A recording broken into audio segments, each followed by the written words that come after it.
नमस्कार सर्वांना, माझ्या मिनी ब्लॉगमध्ये आपलं सर्वांचं स्वागत आहे। तर चला, कोथिंबीर धुवून स्वच्छ घेतली, बारीक चिरून घेतलेली आहे। भाजी बनवत आहे बिना पाण्याची सुक्की भाजी।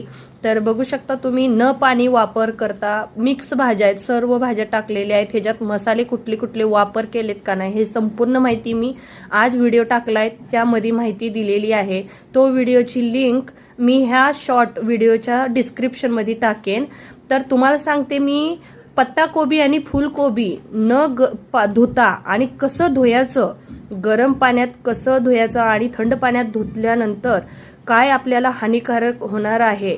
भाज्या हिरव्या आहेत, खाणं खूप चांगलं आहे, पण मी हे सर्व माहिती दिलेली आहे। सोनू आगे शायद पिलो, तर तो व्हिडिओ बघा, म्हणजे हे डिस्क्रिप्शन मध्ये ह्या शॉर्टच्या व्हिडिओच्या दिन मी नक्की बघा। ती भाजी बनवलेली आहे, बनवून रेडी झाली, कोथिंबीर टाकलेली आहे। या गरमागरम खायला भाजी।